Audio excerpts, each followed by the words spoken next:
Hey, good evening, everyone. It is good to be back together again in the new year, 2023. I'm Todd DiPastino. I'm the executive director of the Veterans Breakfast Club, and this is our first VBC Happy Hour of the year. And I just realized also our first event, Veterans Breakfast Club event of our 15th year of operation. We are in our 15th year of doing programs. Veterans Breakfast Club event. There we go. Hey, Sean, why don't you stop sharing your sound? My there apologies. We go. Okay. After 15 years, you'd think we'd have it together, but nah, we're still learning, and we haven't had a program in 3 weeks. So Sean and I are rusty as anything. My wife, I don't know. I think my wife's making it up, but apparently I was a little crabby the other day. And she said, you need your, she seems to say this every time we have a break from the Veterans Breakfast Club. You need to get back with your friends again, start talking at the Veterans Breakfast Club. And she's very right. I've been looking forward to this conversation. This is our VBC Happy Hour. This is our flagship online program. We've been doing veteran storytelling events at Veterans Breakfast Club for 15 years. We started doing them in person in 2008. And in 2020, we took our programming online. So we're now our 4th year of doing online programs. And what that does is allows us to get wonderful people. We never would have been able to get to Pittsburgh, like Jacob Vaught, who's joining us, the executive director of the National Association of Destroyer Veterans, the Tin Can Sailors from Massachusetts. He's going to join us, tell us about the organization, give us a little reminder about what a Navy destroyer is, because that is our subject for tonight. Tin Can Sailors, those who served on Navy destroyers, which are warships, heavily armed warships, but they're small and they're agile and they're fast and they're much smaller than the big capital ships, the battleships of the past and the carriers today. And their job is to protect other ships mainly. And so they're heavily armed. They have quite a few personnel, although 300 sailors, that's small compared to the larger ships. Very cramped conditions, and they're called Tin Can Sailors because historically the hulls on the ships have been so thin, they've been so lightly armored that the hulls are like tin cans. So we're going to have a conversation, and that the whole destroyer Navy breeds a certain culture. We've been studying in 15 years military culture, and when we talk about military culture, I think we really mean military cultures, because each branch of service has its own culture. Then each sub branch and each specialty within each branch has its own culture, and it's fascinating for us here at the Veterans Breakfast Club to explore all of them. I do the Veterans Breakfast Club with Sean Hall, our director of programming. Hello, Sean. How are you? Hello. Welcome back, everyone. Happy New Year. Sean and I have one thing in common. Neither of us is a veteran, and neither of us comes from a military family. And so this has pretty nice hair too. Well, we have great hair. I mean, that's the number one reason you were hired. Great hair. We don't come from military families. We aren't veterans.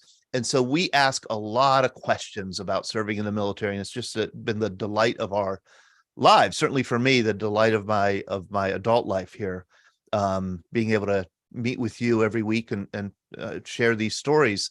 Let me thank our sponsors. This is an event. This is a program that we have every Monday night at 7 p.m. and it is sponsored. And we have 2 sponsors for our online events, our live online programs. One is D&D Salvage. They are a metal recycling and auto salvage operation with 2 locations in Western Pennsylvania, Tarentum and Lawrenceville. They have been a stalwart supporter of the Veterans Breakfast Club for several years. They support our in-person programming and our online programming. They support our podcast. We're very grateful to them. That's where you could go and recycle things like this old shell from a 105 howitzer, heavy, nice piece of brass. I licked it, Washabaw, so I do know that it's brass. And you can go out and check out the rates for metal recycling at dndautosalvage.com. That's dndautosalvage.com. We are also sponsored by tobacco-free Adagio Health. Adagio Health is a nonprofit that specializes in looking after and advocating for the healthcare of children and families. So why the heck are they interested in veterans? Well, they have a special wing that addresses the tobacco use issue in the United States. And it turns out veterans smoke more frequently than non-veterans do. So they're targeting veterans and trying to encourage veterans to quit smoking, quit tobacco use of all sorts. And they advocate for kind of healthier places to live, work, and play, and do a lot of education. They also have a very popular quit line, 1-800-QUIT-NOW. They counsel people to how to quit smoking. You could call 1-800-QUIT-NOW if you're looking to quit smoking, and you could certainly find out more at tobaccofree.adagiohealth.org. That's tobaccofree.adagiohealth.org. Here's how we do this thing. Look at this guy. Okay, look at this zaned out, goofy guy.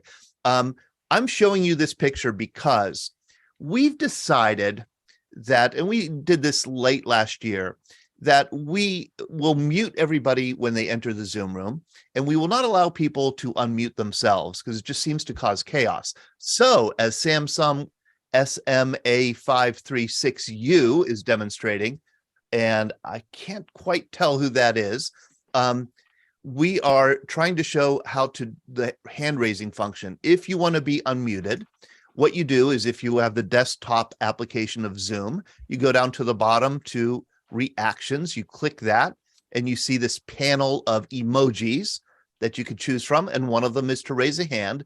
And then what I do is I go to unmute. Who is that? Dennis? I can't quite tell. It is Dennis. Hey, Dennis, how are you? Can you hear me? I can hear you. Thank you. I'm good. I've had a lot of problems with electronics and computers, but I'll say that in a letter for you. Okay. Okay. Well, I'm glad you're able to join us and demonstrate the hand raising function. And this is the way you. Okay, we're gonna have you share. He's a destroyer vet. Actually, Dennis is a special case because he was initially assigned to a destroyer of the Navy, volunteered for Vietnam to get off the destroyer as a CB. Yeah, wow is right. We want to hear that story tonight. So he became a Navy CB, went from being a tin can sailor to a Navy CB. This is how you do it on an iPad. You go up to, I think, participants up here. You click that. And then the raise hand function is down there. If you are on a phone, you go to the bottom right, more, click more, and then this panel comes up, and you could click raise your hand as you see it rectangled here in red. And then finally, if you're joining us simply by phone, my understanding is you click *9, and that is the raise hand function. When you want to lower your hand, you click *9 again. So those are what you could do if you want to be unmuted, you have something to say, and we'll be on the lookout for all hands that are raised. I'm going to start out before we want to just jump into our stories. I see Henry Shepke. Always love to welcome our youngest member of our audience here. Henry, who's a high school student, joins us every week to hear the stories of veterans. Hello, Henry from Madison, Wisconsin. Hello, thank you. How are you, Todd? You know, Henry, I've gotten used to calling you a 15-year-old. Are you still 15? Yeah, 15. Okay, good. So you're 15. I'm getting that right. Because I think when you first joined us, I got into the habit of calling you 13-year-old Henry Shepke. And you finally said, like, hey, I haven't been 13 for a couple of years. So thank you for joining us, Henry. I appreciate it. Yeah, happy to be here.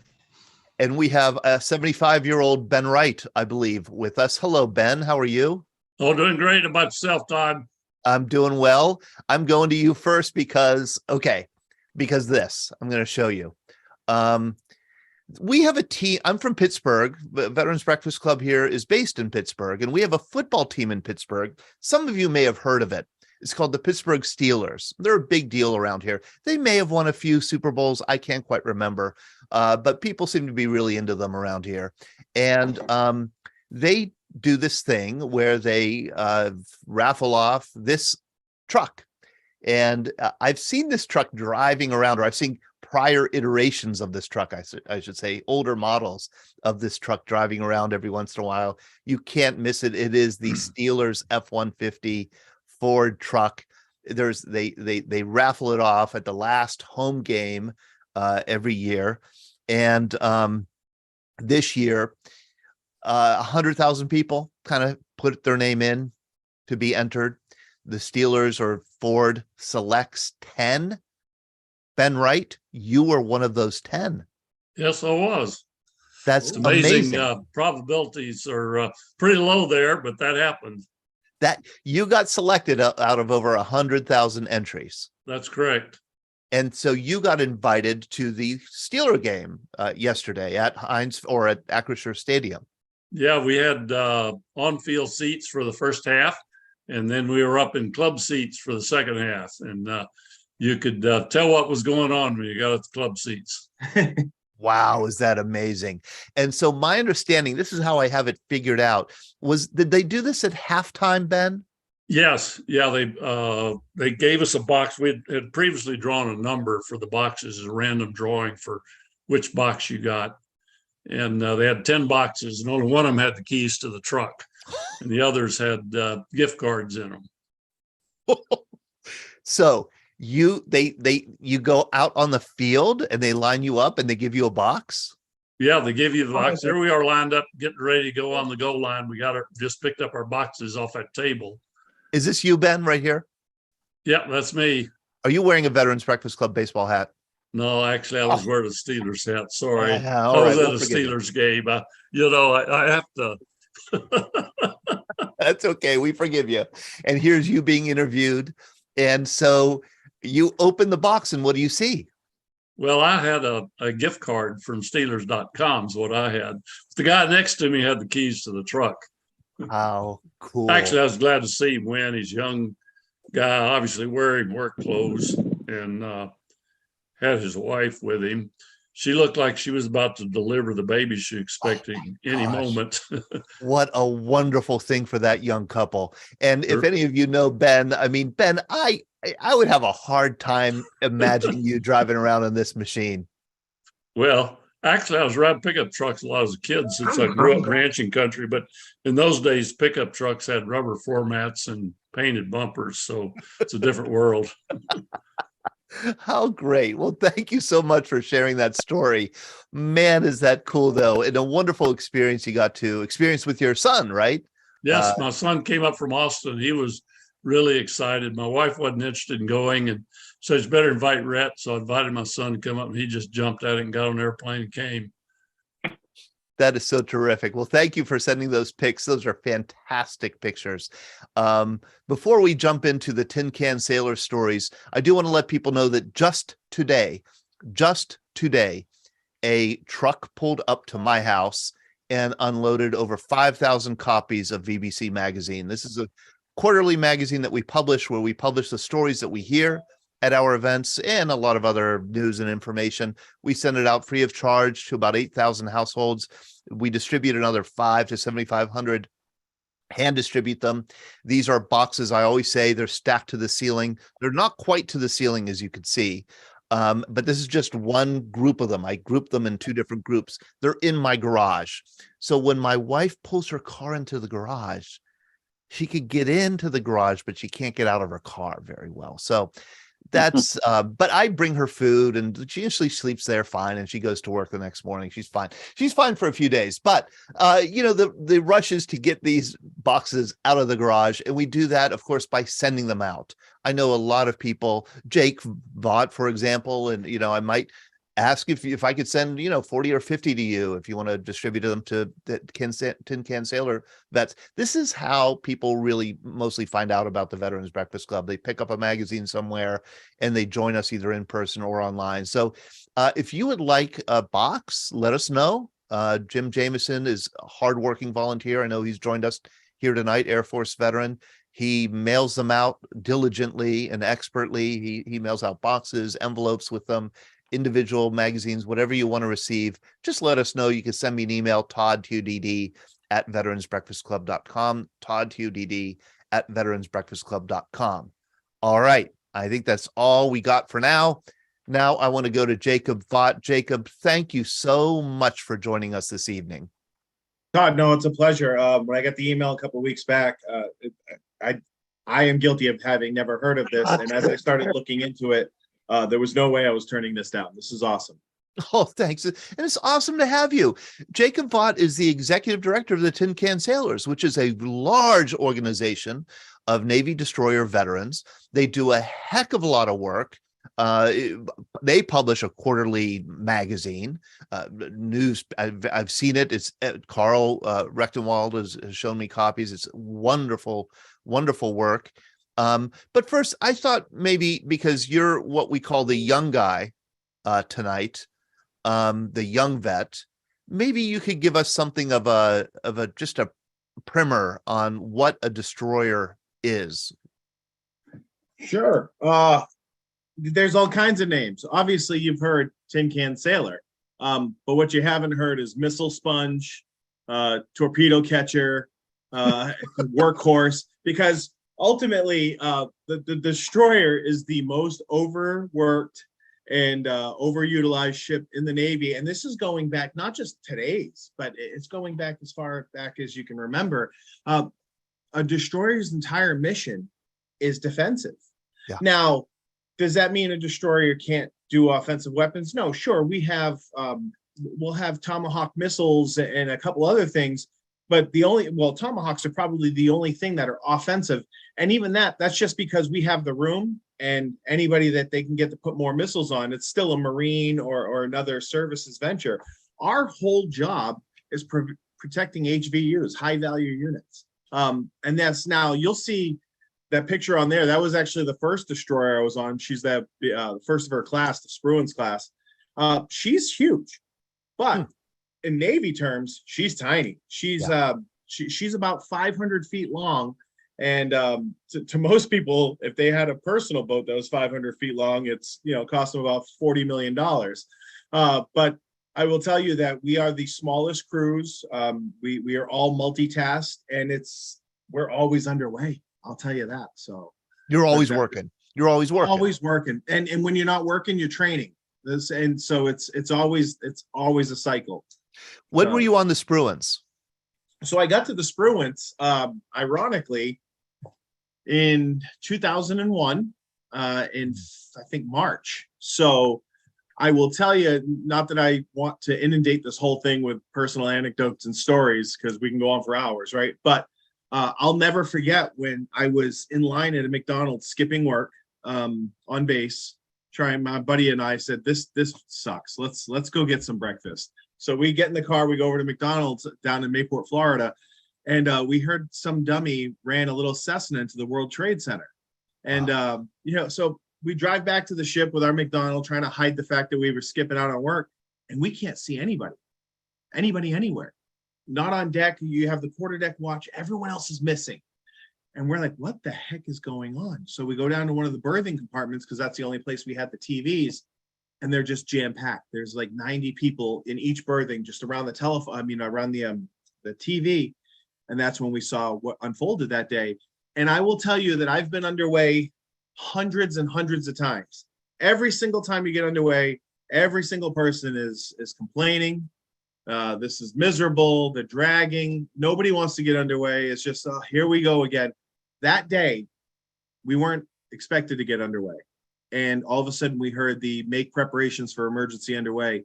And every single person was running, was focused, not a single word, no complaints. And it was eerie, because it was the first time that all that training had combined to, hey, we're really going to do this. And we got underway that day. We didn't come back for 9 months. Oh my!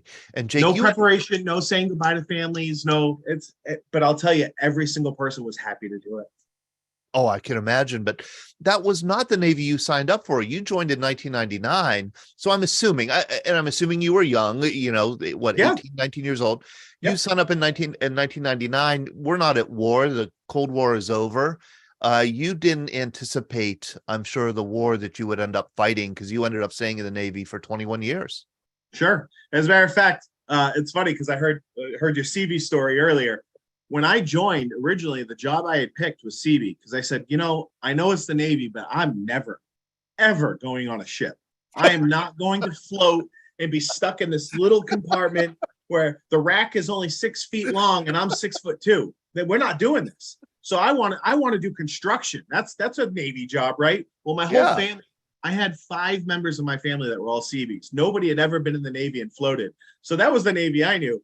Come to find, I ended up switching my job, and I picked sonar school, which was in San Diego, which, by the way, I didn't care about being sonar. I cared that I was in Boston, and San Diego was about as far away as I could get from home for a year and a half of training. Right. So I chose sonar school, and then I said, I'm doing 4 years, I'm getting out. Well, we see how that worked out. And what made you, and again, you know, we're focusing on tin can sailors and destroyer vets, but what Sure. made you decide to stay in the Navy instead of getting out after 4 years, making a career So- out of it? So listen, the Navy's smart. They know after your first term, they said, hey, we're going to give you a shore duty. You're not going to get out now, right? You're going to go do 3 years. It's going to be easy. So then you get to the end of that 3 years. Well, by that point, you're about 7 or 8 years in the Navy, and now I put on first class. And I was like, well, I'm getting paid well. I'm about leadership. I'll do one more ship because it wasn't that bad, but I'm getting out halfway. And then once you get to the halfway mark, you're promoting again. And next thing you know, but I will tell you, I do love what I do. And I do miss, I miss the Navy, but I don't miss the underways. I miss the people. I miss the experiences and the camaraderie. That's really what I miss the most. Yeah. Yeah. And you're recently out. You got out in 2020, correct? Yes. Okay. And how is readjustment so far? So scared to death, right? Everyone says getting out, and I'm sure this really reaches home if you have younger members. Getting out of the military, all you're ever told is you're a veteran. Everyone wants to hire you. And that's sort of true. Mhm. Everyone wants to hire you, but they want to hire you at entry level, and they're happy to bring you on. But Yeah. if you're a senior member, especially an officer or senior enlisted, getting out of this and entering the workforce at the same level you were at, leadership and expertise and responsibility wise, it was very challenging. I got exceptionally lucky. I said I'll never work in DoD again. But the United States Air Force said they wanted me as a project manager. So it was a no-brainer fit. And that's what I ended up doing. And Jake, we hear that so often. I'm looking at Sean. I see Ron Gianta nodding his head. Absolutely. If you're senior enlisted, that's a whole nother subject. We need to do more of that subject, Sean. That's a whole other subject. You're senior enlisted, you get out. It's very hard to get a job that you're qualified for. Usually get a job a few notches under what your qualification is, but that's a whole nother subject. That's Sure. a really important one, and we want to talk about that. Well- But let's get back to this tin can, and here's a picture Sure. of the Frank E Evans. I believe I hope Joe Hoffman is on with us tonight. Joe was on this ship when it was cut in two, killing 74 sailors in 1969. Yeah. But I selected this photo to show a destroyer because it just seems to capture the movement, the agility, the how it's packed with technology and equipment, but it's very fast moving. And here's some shots of some carrier, I guess you call them strike groups. That would be a strike group, right? That's the carrier you see, the two carriers you see in the foreground. On the two wings of the carriers are cruisers, and then the destroyers are in the back. The destroyers are in the back. Okay. Yep. And here's another strike group.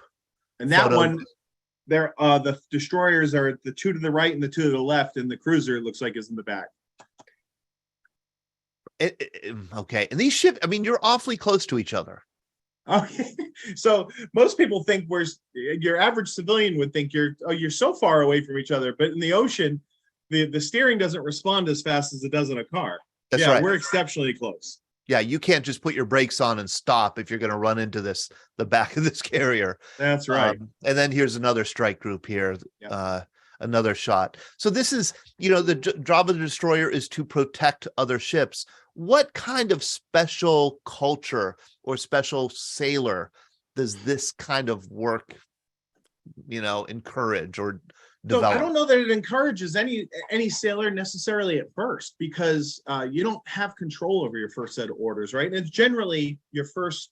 A lot of the sailors that come to destroyers are on their first term. Now, once you've survived a destroyer, and it also depends on your career field, but generally those who did a full tour when they served in the future will always go back to a destroyer lifestyle. So it's not so much that you choose it. Now, I will tell you though, the ones that can't take it, the ones that don't enjoy or just have a hard time adjusting to the relentless work, and there's not much thanks involved, and you're wearing 2 or 3 different hats at any given time, constantly underway, very cramped quarters. They wash themselves out. There's ways for them, especially in today's modern Navy, there's ways for them to get out of the way. But I will tell you that the crew there, unlike a carrier where you could probably spend your whole 3 years and still not know half the crew, you know every single officer, chief, enlist, you know them all. Right. Right. And you know them intimately. You know if somebody's having a bad day, that you can talk to them, or you can talk to someone that knows them. But I will tell you that I believe, now, to be fair, I've never served on anything other than destroyers. I did 4 of them. I do believe that it is a family. Yeah. And here's something I learned, and I want to encourage people, if they can, to watch. I'm turning the sound off. Even though it is interesting, and maybe I'll turn it up a little bit too. This is a film from a Navy film from 1970. It's 15 minutes long. It's called Destroyer Men, and it captures better than anything I've ever seen what the kind of hardworking, hectic, crowded life aboard a working destroyer. It covers life on 4 destroyers. You can see here, I think these guys are getting the refueling done. Yep, this is an underway replenishment. Absolutely. And that brings up another point. Most of what we do is exceptionally dangerous. Yes. And we do it every day. So we don't look at it. And it's when you get complacent that there's problems. But there are so many things that go on, whether it's working in the engine room, working out on deck, even when you're driving the ship and everyone else is asleep. Everything we do is dangerous, even in peacetime. And agreed. Yeah. And that's what also is captured in this film. Again, the film is called Destroyer Men, one word. Carl. Yeah, I just wanted to say what they're doing right there is called an unrep. That's an underway replenishment. And Carl Rectenwald was on the USS Myles C Fox in the 1960s. And so this is called an at-sea replenishment of fuel. Yeah. And yeah, it's probably true. But you do also, you get stores, you get ammunition, you get fuel. There's different things that you do that way. One thing that they say in this film is that there's so little room on board for any other kind of cargo that you have to constantly be replenished, because you can't have that much food on board. You can't have that much fuel. Right. So there are a lot of these things happening. This happens often, right? So yeah, I'll tell you that whenever, even in peacetime, we can make it across the pond. And I'm talking about the Atlantic, not the Pacific. You can make it across without an oiler, but that's very rare that you would ever do that. So we generally travel with an oiler at all times.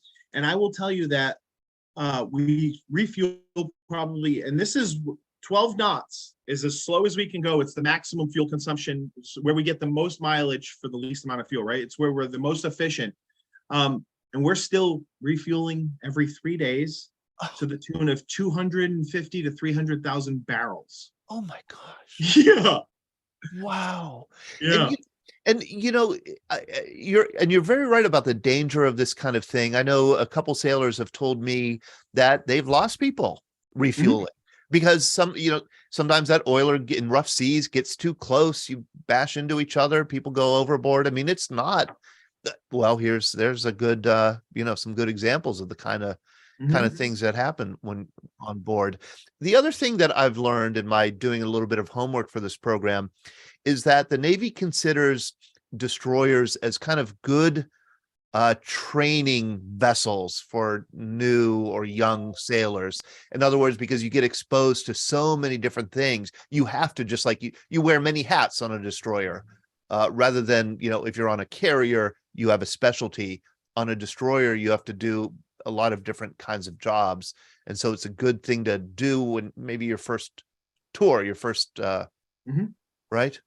Right, because we're so small, we don't have the ability to have you wait and have the experts do it. We all have to become the expert. As a matter of fact, the most successful sailors I ever had underneath me, had the people underneath them could do their job, and they could do my job. And that's really how you judge an optimal crew. It's so funny because we talked about the civilian world. What I realized coming out here is that a lot of the civilian world, they don't want to train the people underneath them if they're in a leadership position because they're afraid that they'll take their job. What they don't realize is that if every single person underneath you is good enough to do your job, they'll pick you up. They won't step on you to come up. They'll rise you on their shoulders and we'll all be better. The Navy is excellent at this, especially the destroyer world.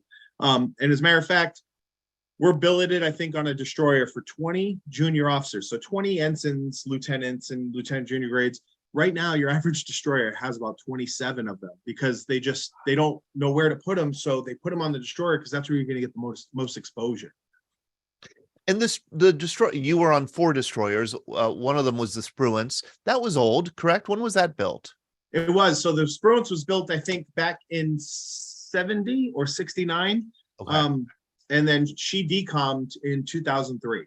Okay.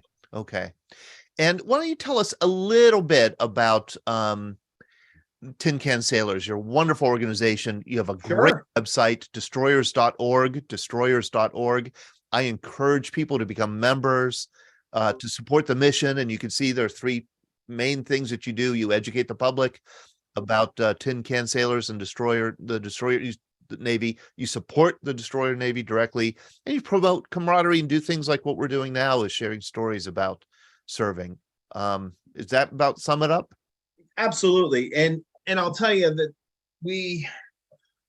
there's a funny story about how I came on board. So the destroyer headquarters, Tin Can, is right here in Somerset, Massachusetts.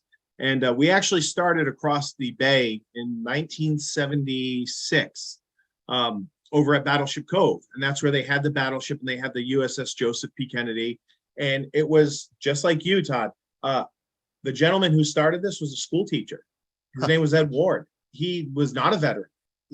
But he was just fascinated with Navy history and loved going down to see the ship and just wanted to do more and get involved. So he created this little organization, but it was still part of that whole Battleship Cove. I don't know, somewhere mom and dad got in a fight, and Battleship Cove realized that Tin Can Sailors was really doing well and they wanted a piece of the action. And I guess they said no. They broke up. They moved across the river to Somerset, where we are now. You talked about how the job market looked. Well, I got a job and I was doing my own thing. But if you rewind about 2 to 3 years prior, when I was still active duty, I was already living in Somerset. I was commuting down to Groton every day. I'd driven by Tin Can Sailors, this old nondescript building with a terrible sign. And I was like, I'm a Tin Can Sailor. What is that? So I popped in. And there was an office filled with these wonderful women, and it was just defunct. Things everywhere, it smelled funky. There was no real prime purpose. And they tried talking about what they did, and I was so turned off, to be quite honest with you, Todd. I walked away. I said, oh, thank you so much. And I forgot all about it. Now, they're in my hometown, and I couldn't have cared less about them because I just didn't understand. Fast forward a couple of years, and I want to give a plug, if that's okay, to another organization. But there's a website called Together We Serve, and I'm sure you may have heard of them. Yes. And it's great. You go in there, you put in what units you are. It's a Facebook, but for military only. Well, I'm a member, and they hit me up with Tin Can Sailors is looking for a new executive director. And I died. I chuckled. I said, I wonder if that's the same place. Yeah. Sure enough, it was. And during my interview, the thing that I think really got me hired, well, there's 2 things. One was my age. Because we are very much an aging organization. We'll get into that. But right. I said, you have nothing for me. They said, why haven't you joined? I said, you have nothing for me. You're not reaching my demographic. I love my service, and I'm very proud, and I really cherish my time, and I have my friendships. But what are you doing? And that's where we were failing. And we're still failing, but we're working on it now. But we have this beautiful research center. So inside our building, which you physically have to be in, we have over 14,000 books, and we have over 15,000 unique pieces of literature, or some kind of unique piece of history. And when I say that, I mean deck logs from ships. Yeah. We have chronometers. We have, I have, for instance, and we've written stories about it in our magazine, a Japanese sword that was given as a surrender back in World War II.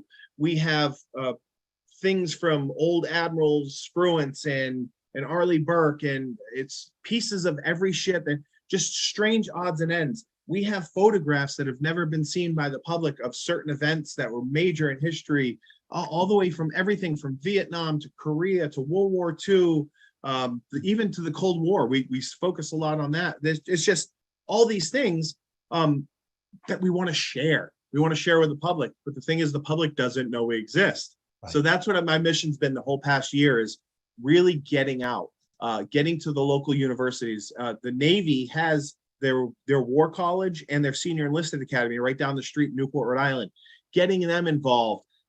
We've had a couple people come and stay in our building for a while and write books and really utilize everything they have in there, but we want to do more. We want to really increase that outreach.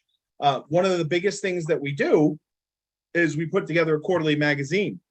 Now, up until this last issue, it's always been a paper magazine, which is more like a newspaper. It gets mailed to the house. Well, it was time to update it. So this was the newest one, just like your magazine. It goes out quarterly. And this is the lifeblood of what we actually do. And inside, we try to keep it relevant to both current and old stories. You'll see that there's actually no advertisements whatsoever in the magazine. It's 64 pages, full color, all about history and both what's going on in the fleet now, but it focuses a lot on history. And we try to do a theme with each issue. Like for this one, it was commissioning and shipbuilding. So the problem is we have this beautiful magazine, we have this beautiful facility, and we can't get the word out. And it's because in order to become a member, you had to know a member. It was referral only. Since when that hasn't worked in 20 years. And at the height of the World War, we still had the World War II veterans alive and kicking. A lot of them, we're losing them, fortunately, at an expounding rate. But between when we had World War II, Vietnam, and Korea all there at one time, we were up to 25,000 members. And that's just knowing somebody. Right now, they brought me in because they're struggling. We're at 10,000 and failing. And they look at my demographic. They said, hey, how can we get the 40-year-olds? You can't. You can't, not with a print magazine. That's just not going to cut it. We need to find other ways to connect with them.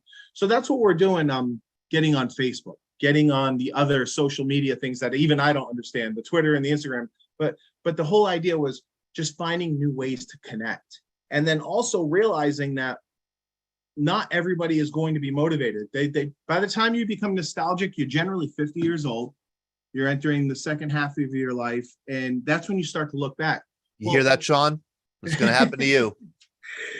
But the guys who are 30, 20, 30, 40, they're either young and self-centered and still doing their own thing, or they're having families, or they're going to work every day. And this just isn't going to cut it. So we have to find ways to get out to them. And a big thing that we're trying to do now is just to essentially work the philanthropy piece. Hey, you know what? We're preserving the history that matters to everyone else. Yeah. Your contribution, your donation, because we're a nonprofit, is going to help research and help keep the legacy alive.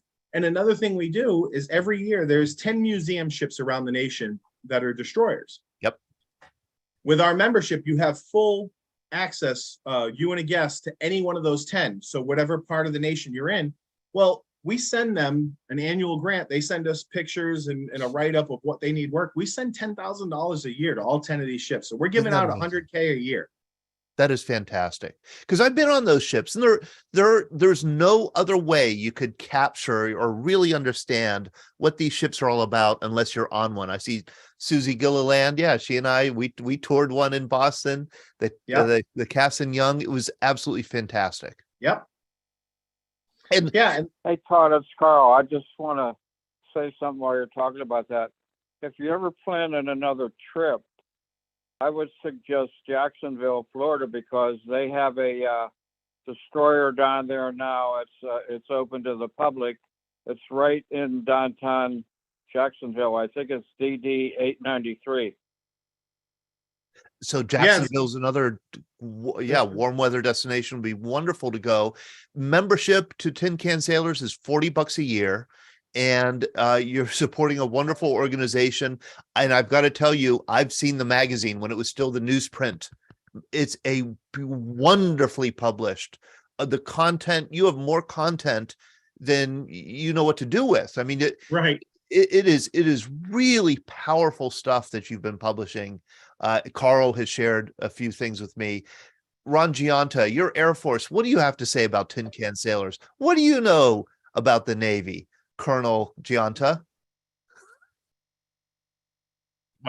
Okay. Okay. Well, for starters, as the commander of services in the 171st Refueling Wing, I had 12 Navy cooks working for me every drill weekend. And they were the best bakers when it came to pastries and pies.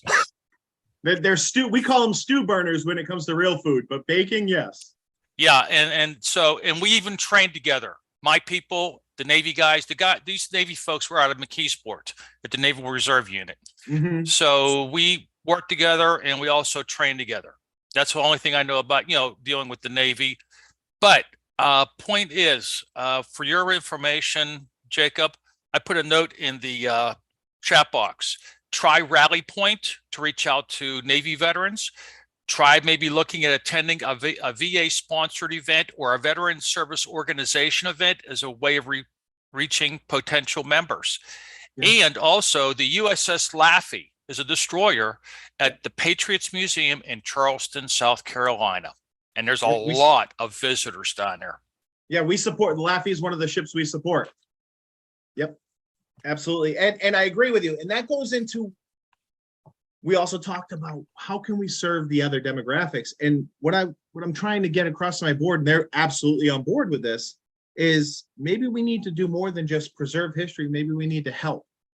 There are plenty of veterans out there and help. And I think everyone in this chat or this podcast will agree with me.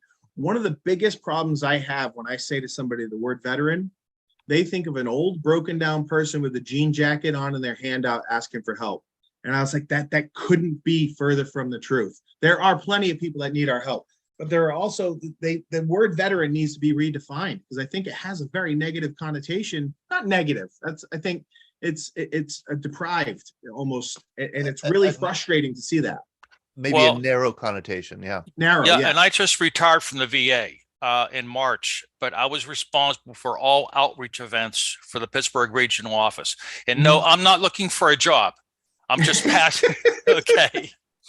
But I'm just passing on things that worked for me in doing outreach events and reaching out to veterans, and talking to veterans organizations might be one of your keys to getting out there and touching people.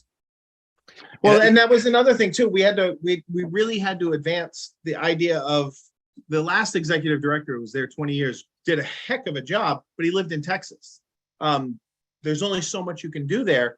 So I started local and we started the outreach, and a lot of people looked at me and said, you're not going to get any new members local. I said, it's not necessarily about that. It's about getting the word out there. And if this is our home, this is where we should be the most well-known. Everybody should know us here. And if they don't know us here, how can we expect everyone outside that? So we've really started locally with the macro level, and we're working our way out. But I agree with you completely. And picture. as we're moving forward, one of the missions that I want to see Tin Can Sailors take on is VA help. I want any veteran, and it won't be just Navy, by the way. I want veterans to be able to come in and call our office or come into our office and say, hey, I'm having this problem. Can you help us? And even if it's only a connecting them with the help they need, or just I want to find other ways to serve our veteran community. So we're really working on that. And Jake, hearing the ambition of the organization and how the energy that you've put into it, it makes me think that we should have you on our podcast. Sean hosts our Scuttlebutt podcast, our weekly podcast. I think this is a perfect subject where you could really go into detail about the organization and what you envision. I thought would broaden the conversation a bit. Rick Elster is with us. Rick, you're with us, aren't you correct? Yes, I'm on, Todd. Rick, you might be our oldest tin can sailor on. I'm not quite sure. Thanks. You were on this ship, the USS Waller, DD 466. When did you join the Navy? I joined the Navy in 1958, and went on active duty in June of 59, and went to my first destroyer, the Waller, in August of 1960. She's a Fletcher class. Oh, yeah. And, Okay. and when Jacob talks about the Spruance class, she was the beauties of the of my Fletcher class destroyers. We all said we'd love to get on those big brand new destroyers. Because the Fletcher was like 1943, correct? Something She like was that. commissioned in 42 and served honorably all through the World War II, Cuban blockade, the Cold Yep. War, the Bay of Pigs, Task Group Alpha, which we were the flagship. And Jacob, I am a life member of the Tin Can Sailors. Oh, well, we're proud to have you. And And it's I'm funny. also a life member in the subvets. I went from destroyers to submarines. Well, I'll tell you, the subvets, they know what they're doing. I will tell you, when it comes to organizations, the subvets absolutely dwarf everyone else in the Navy. But the Walrus, she was a great ship. And as Jacob was talking, everybody knows everybody. The Waller was converted several different times. As if you look on the O2 deck, that's the weapon Alpha, which was an anti-submarine weapon. Alongside port and starboard of her was Hedgehogs. My first battle station was in the first 5-inch gun mount as a fuse setter. And then I was in the gun director all the way up on top. Oh, do you want to know how the fuse is set these days? I'll tell you what, listen to this, in a 5-inch magazine today, the fuse is entirely electronically timed. There's a charge that goes into the round that it lets it know, depending on the voltage it receives, when it's supposed to detonate. Well, I sat under the barrel and I had 2 wheels that I circled until they told me what to put in. Wow. Oh, man. Wow. And you It could was see a proud ship. you It could was a see real here, Rick, proud ship. you were part of Bay of Pigs, Cuban blockade, Yeah. Vietnam, long career. I'll ask you what I asked. I want to ask you 2 questions, Rick. Number Yeah. one was what I asked also Jacob already, and that is, can you define like the culture of a destroyer as different than, say, maybe the culture of a battleship? I mean, you were around when battleships were around, or a carrier or capital ship. Well, yes. And Jacob said it, and I think it's the same thing that I found on submarines. We knew everybody. Yeah. The officers, they knew you. We knew them. The skipper, when he went by, it was still skipper. A lot of the officers called us by our first name. I was a storekeeper, but I was also on the damage control party. I was a loader, ammunition loader. When they said all hands, they meant all hands working party. When we do plane guard details behind the carriers in case a plane went into the ditch, who was the first ones there? The destroyers. Helicopters do a lot now, but in the day the destroyers went there and picked up the pilots. It was a close-knit family. You are family.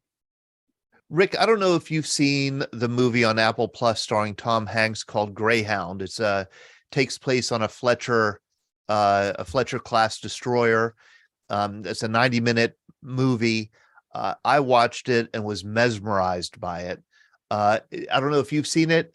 Anybody No, I who haven't. Okay, I was just going to ask if anybody who has seen it and who has served on a Fletcher class destroyer or any kind of destroyer, how accurate is the depiction? Ron Gianta asked that in the chat, and I think it's a wonderful question.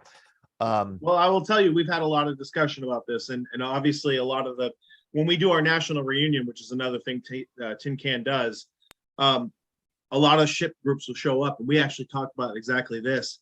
And if you notice, by the way, the whole movie is very dark. Yeah. And you even feel cold watching it, but you'll notice how many of the destroyers get sunk, and that's just one mission.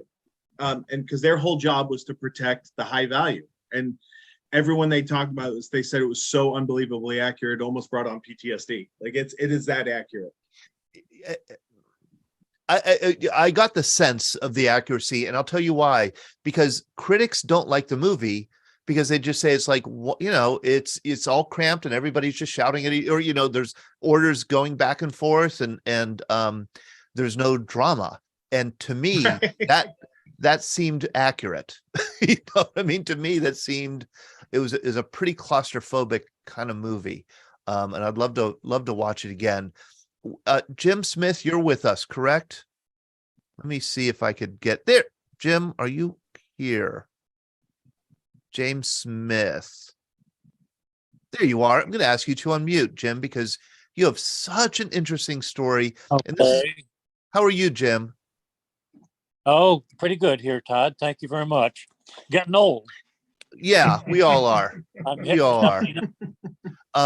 You know, So, Jim, this is what is so great about my job is I'm always learning something. I never knew that the linebacker operation from 1972, the bombing of North Vietnam, during the Vietnam War, was accompanied by a sea operation called Lion's Den, Operation Lion's Den, and you were a part of that. 4 ships were a part of that in August 1972, and you were a part of that on this ship, the USS Rowan. Can you tell us a little bit about your Navy service, how you joined and how you ended up on the Rowan? well, like everybody, it was a long story. I got I was in college, got a letter from Uncle Sam in 1965, and joined the Navy Reserve at that time, and went through boot camp at Great Lakes in the winter, which was harrowing, as some of you know. Then did okay, and the CO of our reserve unit said, "Look, why don't you go back to school? We'll cut you a deferment." So I did, and finally, 1970, had orders to OCS in Newport, Rhode Island. And when it comes to the Rowan, by that, after let's see, after graduation and about 6 months in the Gator Navy, on the Paul Revere, I volunteered. The Navy was looking for junior officers to go to Vietnam, and I volunteered and was assigned to the Rowan as an operations officer, and so I did the schools for operations and everything like that. And in December 1971, reported on board, and was sent to see the XO, and he said, "Aha, here's the new engineer." And I turned around, somebody else there, so he said, "Well, look, here's the deal. The chief engineer had a metal breakdown, and we bumped the Mike Morrell, the MPA, main propulsion assistant, up to his job, and I noticed that you went to Purdue." So that was it. And I signed the orders under duress, and we got underway the next day. And it was an interesting and a great experience. But you asked about linebacker, and like all the junior officers, we were expected to have competency or some degree of competency in anything. And the captain typically judged how we were doing based on our ship driving skills. So, like all the other officers, I served on as OOD and command duty officer, things like that. But the main responsibility was the engine room, the fire rooms. We had 4 old 600-pound boilers that the ship was launched. Keel was laid in 44, and the Rowan was launched in 45. And I'm told that at that time it had a 6-month life expectancy in the South Pacific, and the design life for non-engineers is that means that if the equipment lasted for more than 5 years, the government got its money's worth. So we were steaming it hard nearly 28 years later. Wow. I mean, steaming it hard. Yeah. We could turn 35 knots, go from about 10 knots to 35 in a heartbeat. The captain used to joke that he needed a seatbelt to sit on the bridge, and when he gave us a 999 balls to the wall, and so anyhow, they had four fire rooms that one of them had a sign and it said steam is our most important product, and without the equipment to make steam, the boilers, and then the turbines, engines to turn the screws, had twin screws, and really we could turn the ship on a dime. It was incredibly maneuverable. But we had. I'm sorry. Go ahead. No, I was just thinking armament.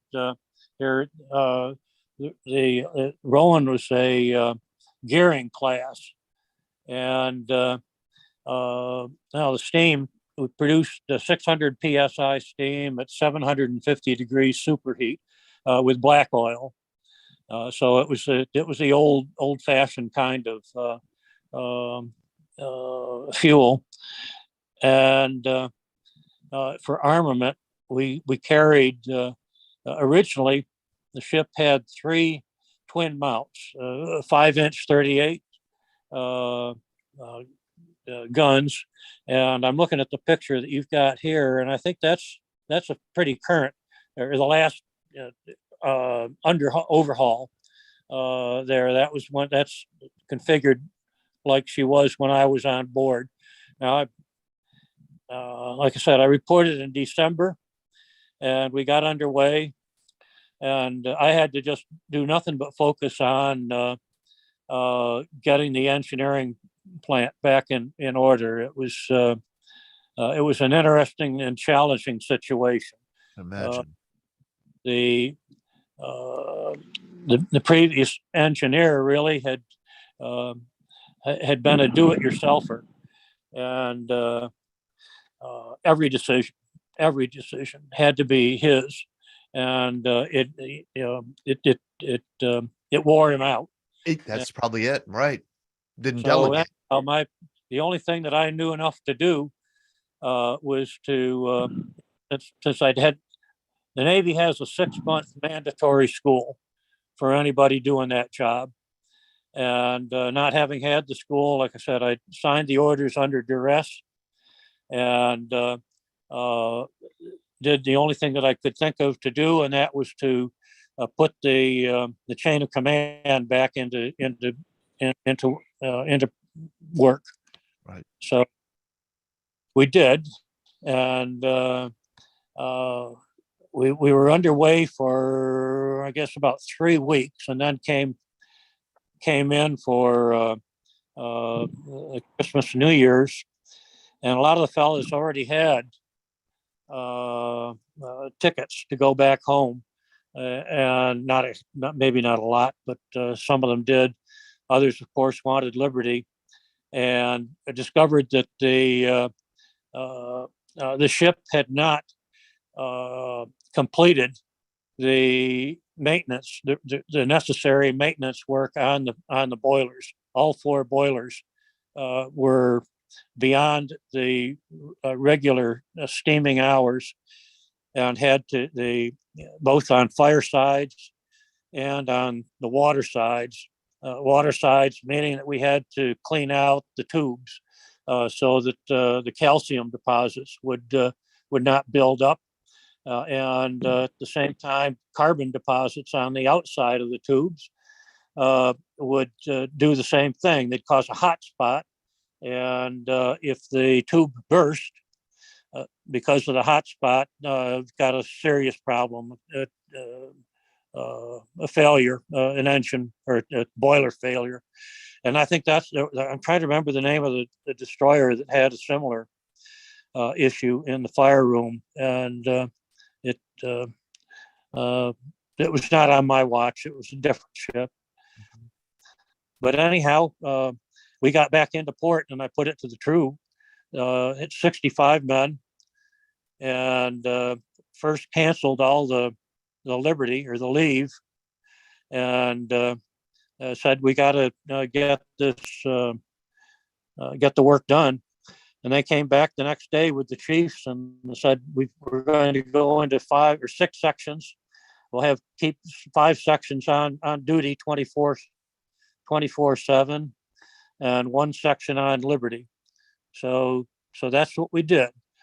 And I stayed, we all stayed on board there for the 10 days that we had in port. Got all the boilers done, and we were ready to get underway as scheduled. So that was just one of those things that really turned the engineering and B&M divisions around. The chiefs pulled their request for retirement, and things changed. So yeah, we were. Oh shit! I'm sorry. You wanted to know about the linebacker. Yeah, I wanted to. You were part of this extraordinary operation that was the last naval battle of the Vietnam War, and if you want to, well, yes, thanks, Todd. I don't know that it was the last naval battle of the Vietnam War, but as I told you, it was just another day at work. We were, our job was seeing both the COs that I worked for were hankering for promotion, and they took every job. And one of the things that got us a lot of the assignments was the fact that in the previous overhaul, we had been upgraded with a new radar system that would pick up the Russian cross slot radar and the deadly Osa Komar torpedo boat systems. There was the 1968 Arab-Israeli war. There was a U.S. destroyer that we had given to Israel, and the Elot, and the Egyptians shined a cross-slot radar on the thing, and got coordinates for the position. Fired two missiles, fired 2 Styx missiles, and in fact, up in the bay there in Massachusetts, where you've got the Kennedy. Mm-hmm. They've got a display of an OSA or one of the Styx missiles, and it's not a big thing, but those 2 missiles were fired in 1968 against the Elot. The first one came down, hit the ship, went down one of the stacks, broke it in half, and the second missile just hit water. The Elot broke in half and went straight down. So this was a deadly system, and we were the only ship, as I understand, and I could be wrong on this, but we were one of the very few ships in the Westpac that apparently had that system. So we got every time that something was going on along the coast, and there was suspicion that there'd be a cross-slot radar, we were assigned to lead in, and that was the same thing going into Haiphong, the harbor. So that was kind of a big deal. But like I said, it was another day at work. We were 24/7 all the time, and this was an operation that was just in Haiphong Harbor, which is North Vietnam. Correct. On August 27th, 1972, there were 4 ships involved, from what I understand, cruisers, Correct. the Providence, the Newport News, and then a destroyer Robinson, and then the Rowan.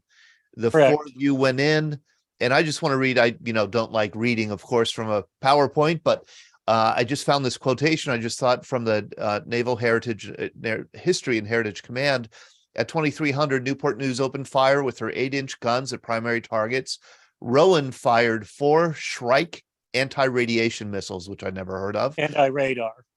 Anti-radar at North Vietnamese radar sites.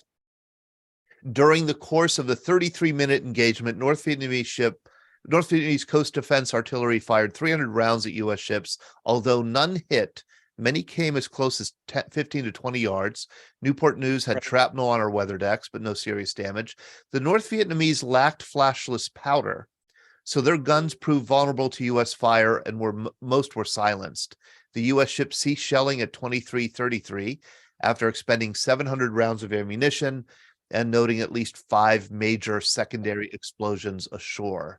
So it was considered a successful operation. And my understanding is it's the last Navy operation where you had the U.S. Navy was firing guns and people were firing back at them. I could be wrong about that, but that's. Don't know, but my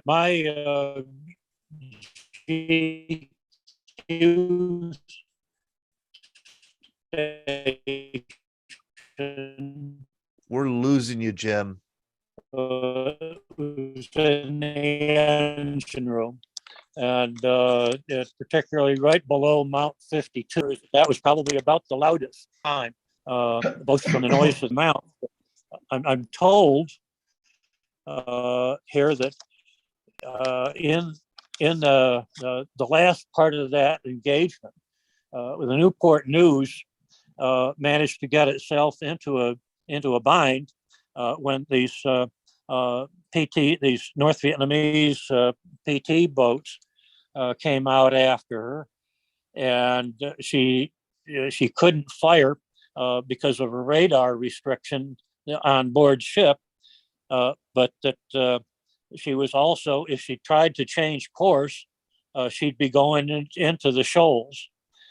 So our Captain Comer turned the Rowan around, and I guess put the Rowan between the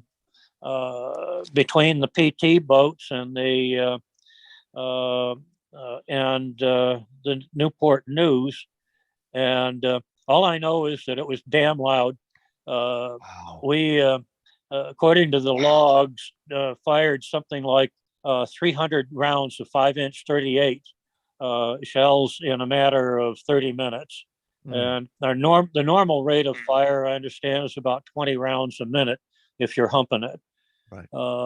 So we got the order finally to get out of there, and of course there was another difficulty going in and out with having to navigate the mines that we had ourselves dropped previously. So it was an interesting excursion. Because Haiphong Harbor was mine. That's right. That's correct. Yeah. Yep. Do you know, is Ray Zimmerman with us? I know that you told him about this event. I don't know if he's Ray. Don't know. Ray served on the Rich. Right. And I don't recall that they were that we actually served on a same mission at a given time. But he was a machinist mate and worked in the engine rooms, and we were good friends. And so, Ray, if you are here, you could raise your hand. Sandy, if you want to unmute yourself, and I don't know if Sam is around. Yeah, Sam, come on. Come on, Sam. Come on, Sam, buddy. They're ready for you. We're ready finally. It's taken a while, but we're ready. Come on, Sam. Sam was on the USS. Right here. Yeah, how you doing? Oh, pretty good, pretty good. So you served on this ship, the Charles F. Adams. Yes, I did. And what was your job on this ship? I I was involved with a steer, to steer the ship. You steered the ship? Yeah, had a few minutes on it, yeah, a few hours on it, steering the ship. Is that called a helmsman or is that something else? What? Is that called a helmsman? Helmsman, yeah, You were a helmsman. yeah. How do you get that job? Oh, they brought me to it and said, go ahead, it's not that hard. But yeah, it's. You don't have to parallel park it or anything? Huh? You don't have to parallel park it or anything like that? Well, I wasn't involved with the parking Okay. situation. But when you're at sea, you could take the helm. Yeah, take the helm, and you also get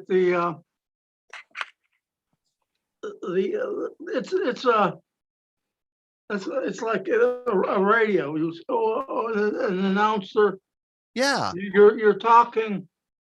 You're right beside the helm. A job right beside the helmsman, and he's talking to the lower deck. The lower decks, where the speed of the ship. Yeah. Is speed of the ship is given down below deck. So you would work that radio or that communication system Mhm. to relay orders about the speed of the ship. Yeah, yes, that was part of that job, and then they took they enjoyed us younger guys being on it. We had to go ahead. We had to keep the ship clean. You had to have your bucket of water, and then your mop, and we did a sweep. We may have done a sweep up, but I remember the bucket of water and the mop, and when we went all over the ship, make sure that it shined. Those young sailors are always, you're always chipping paint or painting. Or Yeah, that's swabbing, you're right? right about that. Yeah, sometimes if it's necessary, we did it. Now, Sam, I understand you were in the Navy and then you separated and then you joined the Army National Guard. Yes. And so I'm thinking that did you think like I've had enough time at sea, I want to be on land here for a while?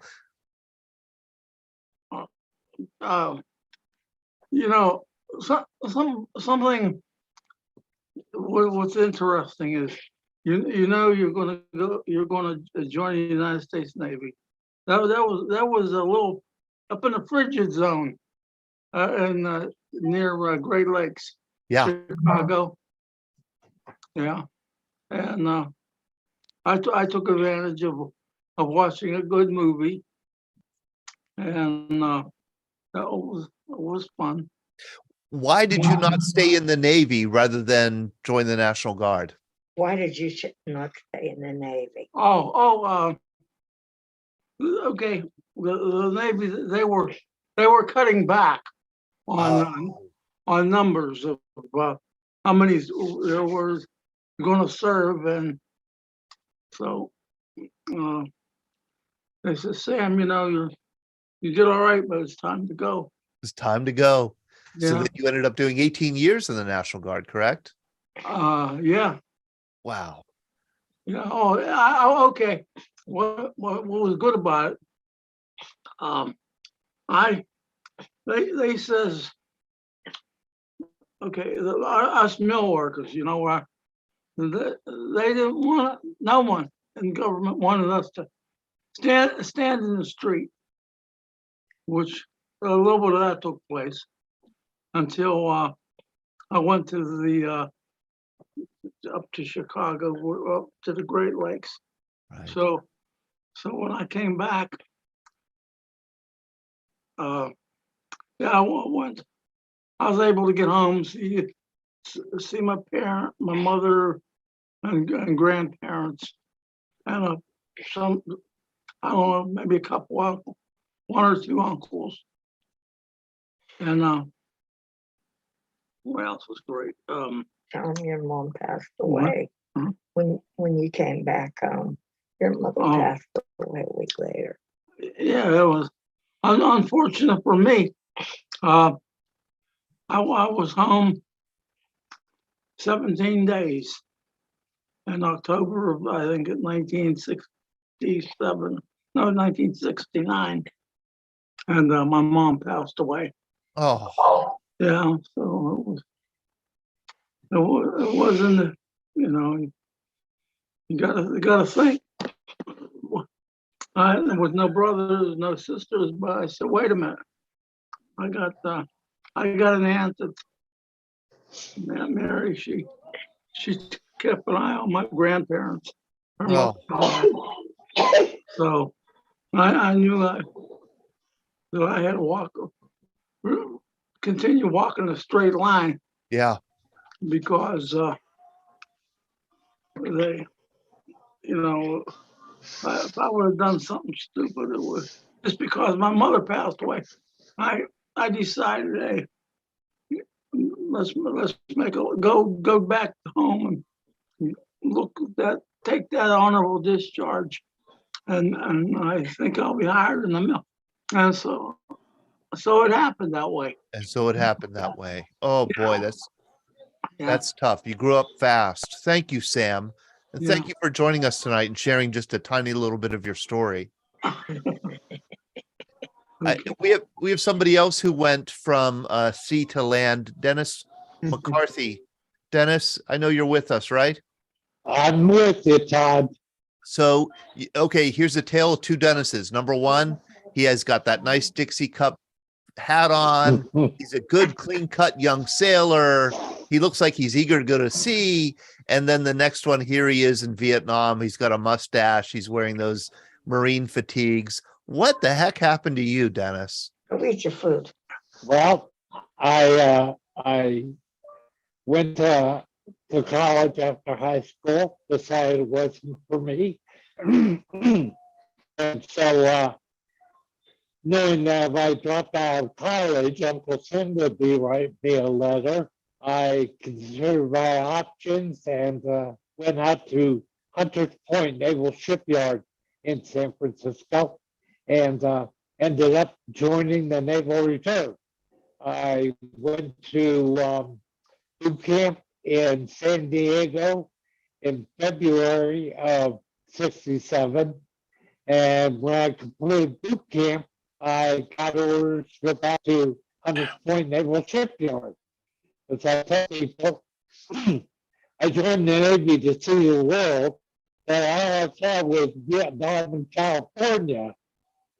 Anyway, I was on a tin can, the USS Cowell 547, and I was there for a little over 9 months. And at the time, I was an E2, which is Seaman Apprentice. And so I was the one swabbing decks, tipping paints, hosing things down, galley, you know, all the jobs that pay officers were above now, down to the Seaman Apprentice. And what the Cowell was doing in San Francisco at the time, it had been launched in '42 and sailed through World War II. And the Navy sold it to the Naval Reserve as a training vessel. And our later route was from Francisco up to Victoria, British Columbia. You know what, Dennis? It's getting really hard to understand you. And I think part of it is the connection. Part of it is the microphone, maybe. It could be. Okay, It could be. Anyway, I was in headquarters building one day while I was still attached to the Cowell, and have to take papers into somebody in some office. On my way out, I spotted a billboard or clipboard for CBs. They were looking for CBs. And so I thought, well, I'm not going to get clear out of mopping decks and chipping paint and repainting. So I put my hand in, and there was a first class pay officer. He had me sit down, and crux of it was they would guarantee the A school to be a builder on the condition that I did it for Vietnam. And subsequently, if you qualified for B or C school, it was the same deal. Send you to school a year in Vietnam.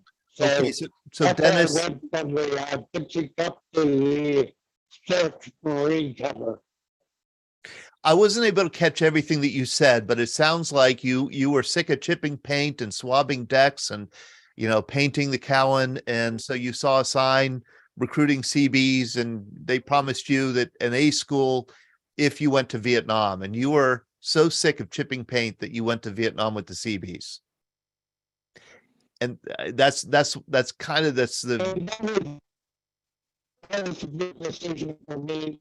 I learned to trade. I met wonderful friends. I served in 2 different battalions. It was a good all-around experience for the 6.5 years I was in. Brad Washabaugh, I am so ashamed of myself for having referred to what Dennis is wearing here in the right-hand picture as fatigues. Marines never wear fatigues, right? They wear utilities. I had to throw the yellow flag Utilities. on. I couldn't sit there and not throw the yellow flag. And Don also mentioned, did you say hats? I mean, sailors don't wear hats; they wear covers. They wear covers. So Oh we're gonna get you there eventually. I've been rusty. I've been very rusty. Hey, Chris Perolo, how are you?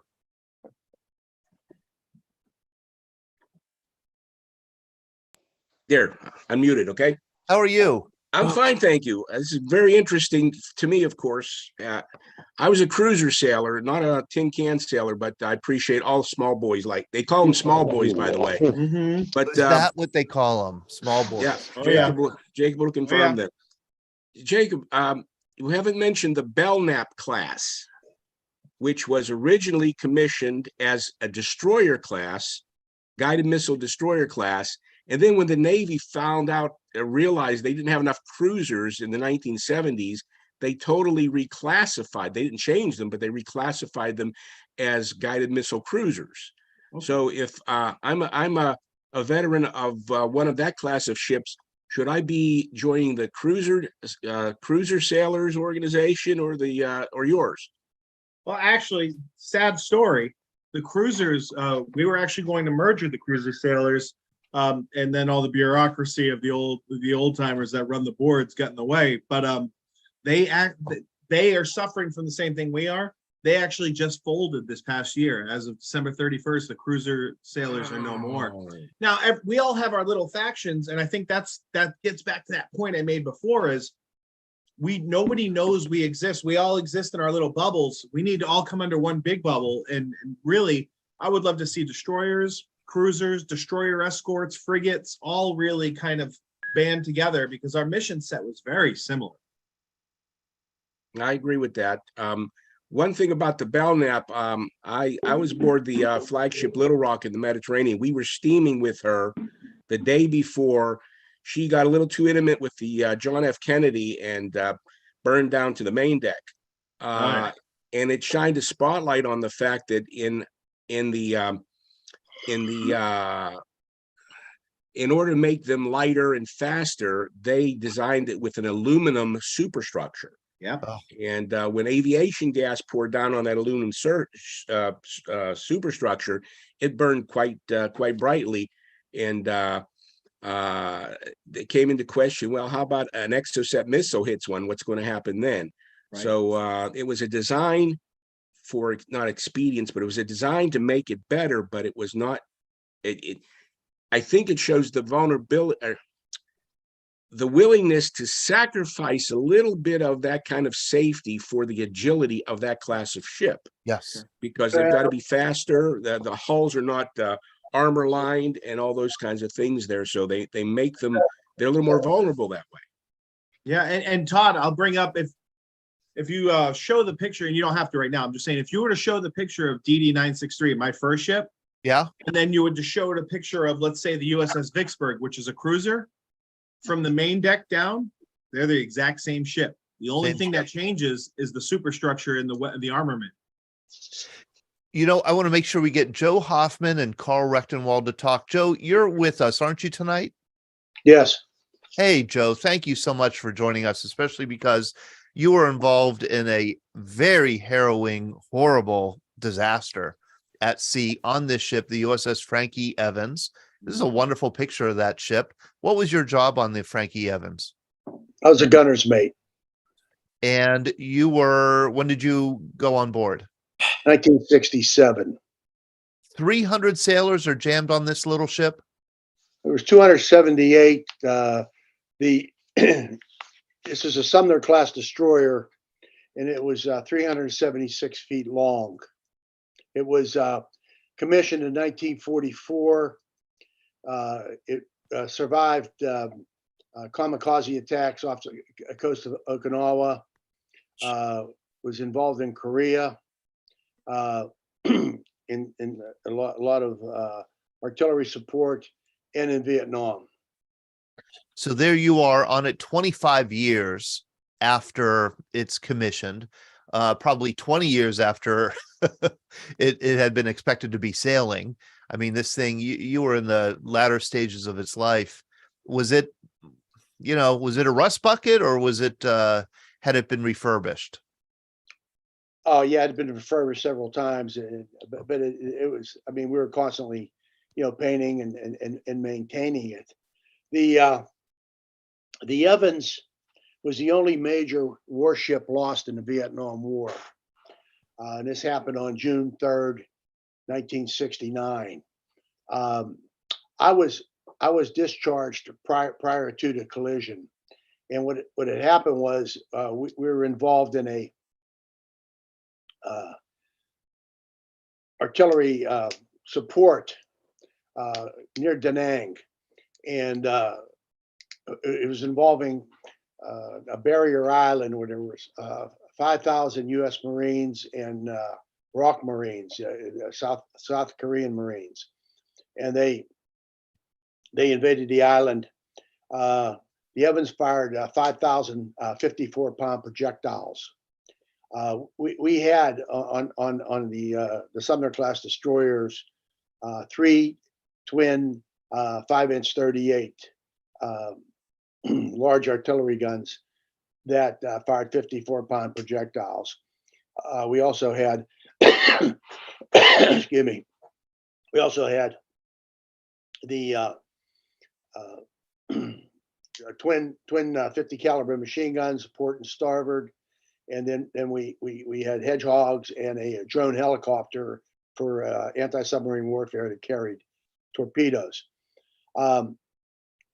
On June 3rd, 1969, which happened to be 14 days after Hamburger Hill, where a large number of U.S.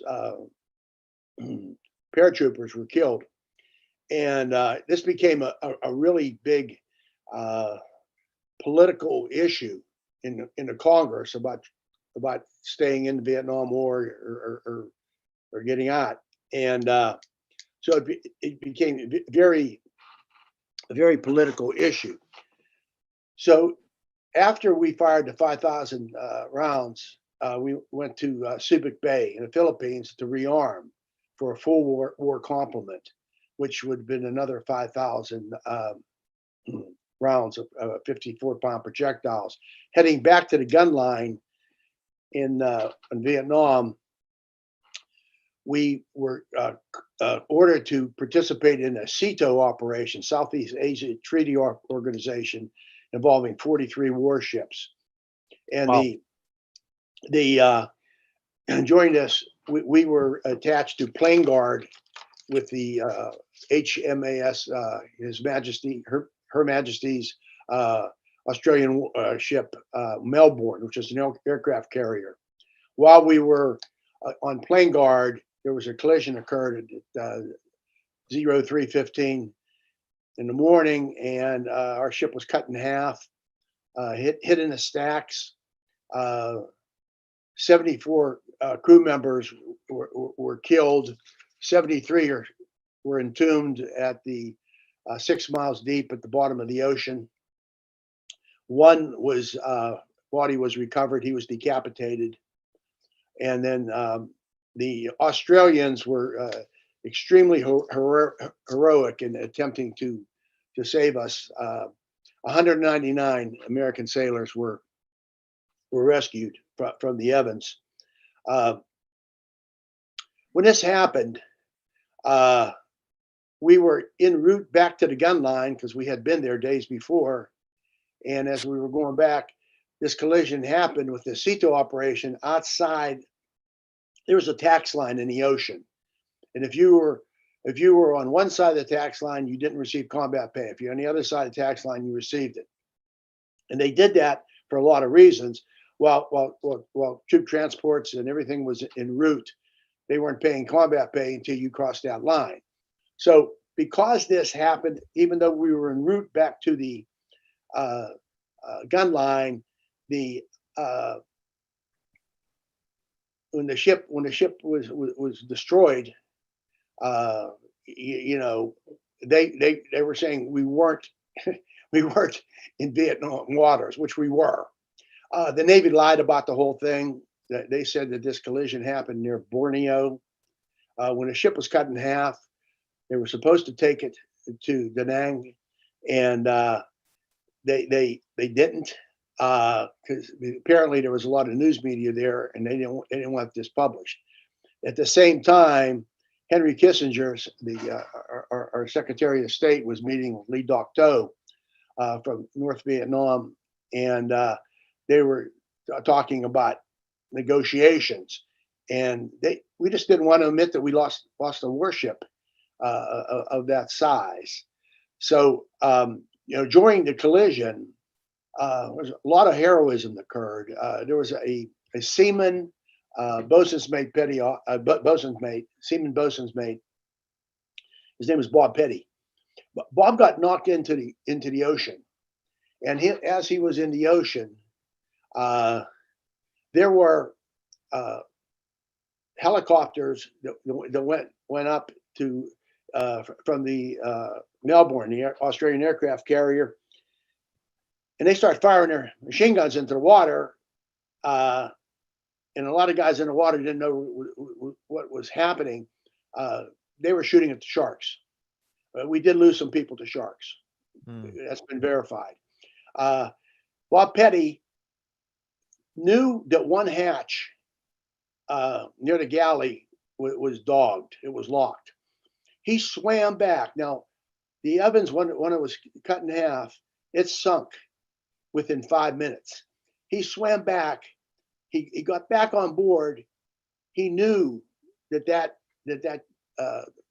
hatch was dogged, which was the first division, and that's when most of the bosun's mates were. And he undogged it. 16 guys got out. The water was up to their chest level. They thought it was all over. They got out.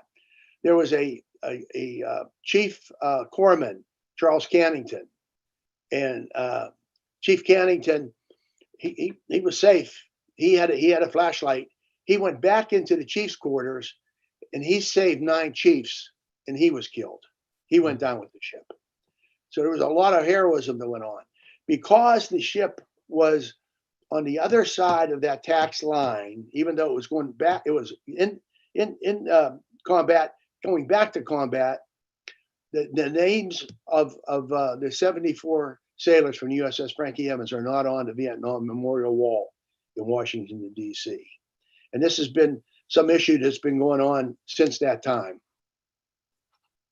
And there is a book about the Frank E Evans and that issue, Oh, correct? did you know, American Boys, American Boys. right Okay. here. I'm going to try and find that and give the link to it. And I think It's by Louise Sola. okay. We showed some pictures. Here is, you know, the rear half, I guess, or the rear part of the ship did sink. This front part, they managed to keep afloat. The And the even app, the app bring it to section. dry dock. The app section was afloat. Yes. Right. Right. What a harrowing, horrible story. Let me ask Carl. Thank you very much, Joe, for sharing that. No Carl kidding. Rectenwald, you have the distinct honor of also being one of the older of tin can sailors we have on tonight. You joined the Myles C Fox in 1965. Yes, June. I went on there in June of '65 after boot camp. And here you And I are. was on there until January 25th, 1968. And they reminded me when I heard Korea, 2 days before I was supposed to get out and get released, is when the North Koreans captured the Pueblo. Remember that? Yes. That was Right. 2 days before I was afraid I was going to get extended. I wasn't going to get out, but I did get out on time. So you were on the Myles C Fox, and here's you. Here's the Myles C Fox. You were on this ship for 3 years. Almost 3 years, yeah. And you said it was great. This is a great picture of this ship. Real quick, if you want me to start, I'll go from stem to stern. When you see where the numbers are, the 829, that's in the area called the forecastle. And then you have the 5-inch 38 guns. The 5-inch 38 means that the barrel is 190 inches long. And then there's a different type, 554 or 5-inch 54. That means the barrel is 224 inches long.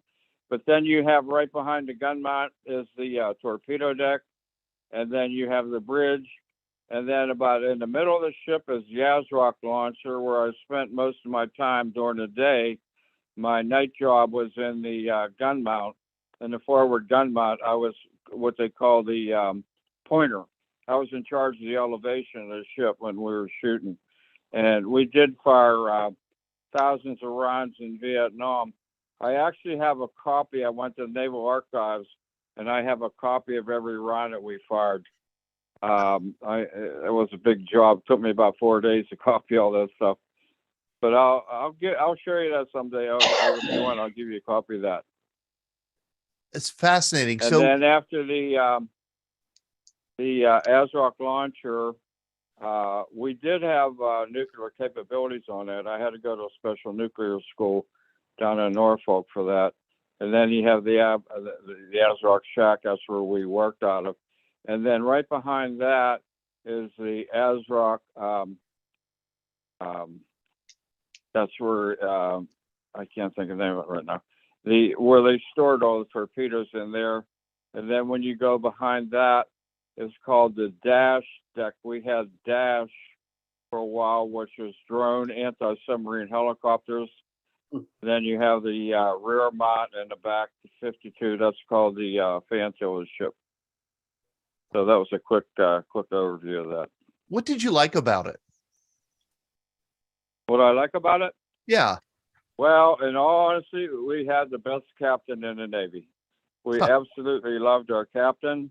And I didn't find out till the day that I was checking out on January 25th, 1968, saying goodbye to everybody on the ship. And the captain says to me, "Where are you going now?" I said, "I'm going home." And he said, "Where's home?" I said, "Pittsburgh." He says, "Oh, I'm from Springdale, PA."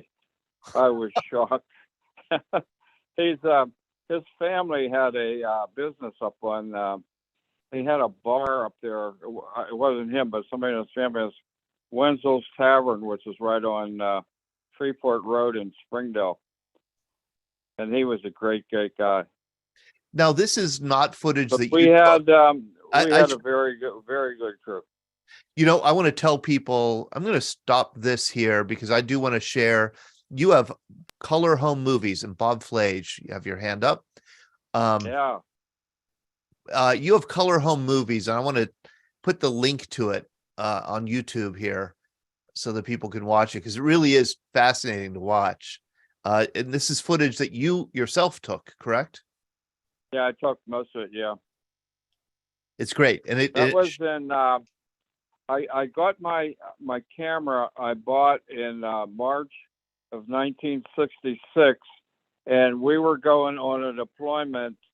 Our station was 500 miles off the Cape Verde Islands, and when we got dispatched there, we left from Newport, Rhode Island, and we ended up, we got dispatched to put out a fire on a merchant ship. I think that's in the movies. Bob Flage, that was the ship that was on fire. That's the ship that was on fire over there. Wow. There's my captain, Wenzel from Springdale. From Springdale. Bob Flage, you had your hand up. I don't know if you can unmute yourself. I thought I asked you to unmute. Sue Watson, do you have flowers on your head? Did you Oh my see? gosh. I just saw you here. It Did looked you like see when we were transferring people over to that ship that was on fire? Yeah. We were surrounded by sharks. Oh my and gosh. somewhere in the 3 minutes into that one film, you're going to see somebody caught a shark. They threw a handmade hook over the side and actually hooked the shark. Wow. And that brings me to another question. There's great footage of people swimming, sailors diving off the deck into the water, swimming. Is there some kind of like shark net or fence that's? I don't remember that. Not in your color foot. This is great footage. Yeah, by the way. no, This is I footage don't that you took. remember. Actually, I don't remember us ever going swimming. You never went time I swimming. was on there. Bob Flage, do I you don't have a think so. question or comment? Yes, I just, first of all, being an Army type, I agree with the gentleman that was talking about how good the Navy chow was, having the opportunity to live on the USS Benoit in the Mobile Riverine Force in Vietnam. Right. We had the best chow. The other thing is the Jacksonville did receive the USS Orlick 886, and she's getting new berthing right now. Right now it's open for donations, but until they get permanent berthing, then they can go ahead and. Is that the one in Jacksonville? Yes. Orlick, okay. Yeah, she's been down. Yeah, I want to go down there and visit that. Yeah, she's been down in front of one of the hotels, and they're complaining that she's blocking the view of the river. So we're having to get her in better berthing, and then we can start charging for for visitation on her. So you're part of that effort, Bob. No, sir. No, I'm with the mobile. I'm in the Mobile Marine Force Association and the Military Order of the Purple Heart here in Jacksonville, Chapter 554. Okay, so you're in Jacksonville. Okay. Yeah, but no, I just haven't had the opportunity to get down to see the Orlick as yet. But okay, it's right behind the football stadium. So Yep. Right at the landing. Yes. Chris Parolo. Hey, I forgot to tell you when we went on that deployment where they had where we caught the shark and that ship was on fire. That we were actually, our original job was we were on a Gemini 8 recovery team, and that was our station all the way 500 miles off the Cape Verde Islands. Remember the old Gemini program? Oh, absolutely. Yeah, you were part of the recovery team. Yeah, that was, I think it was Armstrong was the captain of that. I remember who it is, but I think it was Armstrong, but I can't verify that for sure. I'd have to look it up again. Chris That Parolo, was pretty cool. if you want to unmute yourself. What's that? Got it. Yes, you're correct. That was Armstrong. That's with flight they had to abort and get back down right away. That was his own Gemini flight. So that was Gemini 8. Yeah, pretty sure. Now I'm not sure. Anyway, I don't know about destroyers, but in a larger vessel, that's one of the good parts about having Marines aboard. They get to stand shark watch during swim call. They'll actually station a Marine or maybe two at a high point on the O2 level, whatever, with AR-15s in the day, and they will simply just scan the swim area there, and they'll give a warning to everybody to get closer to the ship while they pick off the sharks. So that's it. There's no net. There's no net. Number one, you better know how to swim, and number two, you better stay close to the vessel, and number three, he better have good eyesight. Yeah, the Marine better have good eyesight, be a good shot, and you better trust. Yeah, okay, that's a good reason to be nice to Marines, I think. Then on the ship. What a wonderful, fascinating evening. I know that we've run Hey, over Carl, time. can I say one more thing? Yes, Carl. Can I say one more thing before we wrap up? Yes. When I went on a ship in '65, the primary job of the destroyers was actually what they called ASW, anti-submarine warfare. We did a lot of that. It was so boring, just thought we'd be out to sea, a couple 100 miles out, we'd chasing submarines around all the time. But that was they could do so many things. Like in Vietnam, with that shallow draft, we were able to go into the rivers and do a lot of gunfire support in the rivers. But the primary function, I said, was the anti-submarine warfare. Yes, and Ron Giunta, I see that you added in the chat about the Erie Town Hall for Veterans on January 12th. Yeah, Todd, just a couple announcements real fast. Caregivers and veterans are being advised. About a month ago, they learned about potential email scams out there. And the VA will never send you an email. They'll never call you. They'll never request your information. They'll never ask you for money or send you a text message. So they're trying to make veterans aware of the fact that there are scammers out there trying to get veterans information.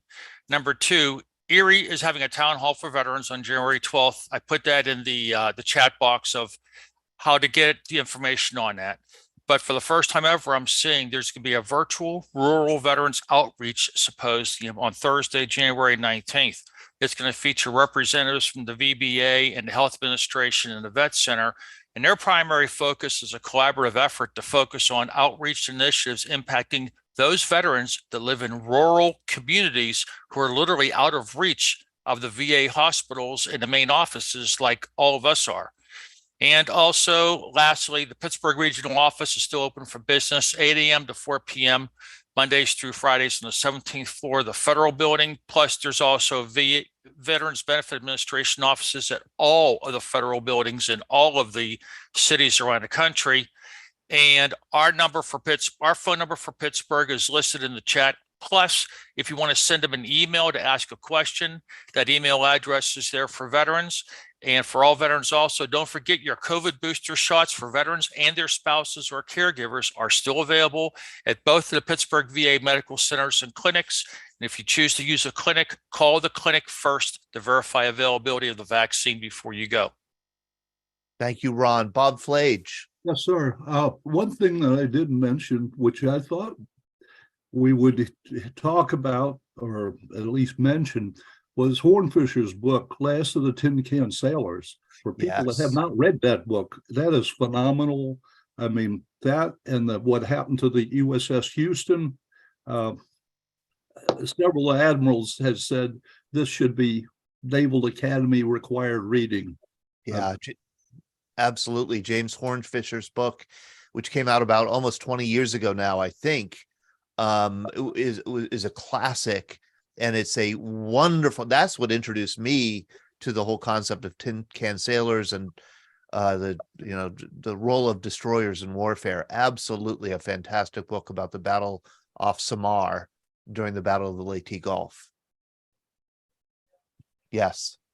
Yeah. Don't have anybody who's a participant in that battle, but yeah, that's a wonderful book. And I know that we did recommend it in our VBC bulletin. Right. I know we've gone, about 20 minutes over time, and I know just because the conversation has been so great, I want to let people know that we'll be back next Monday night, and we're going to do a program with radar station veterans. So we're going to do mainly Air Force, but I know that there were Navy radar station veterans, Coast Guard, radar station veterans also.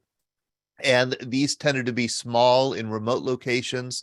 They have a wonderful Facebook group, very active Facebook group where they share stories. So if you know a radar station veteran, please do let them know, and would love to have them and come and share their story.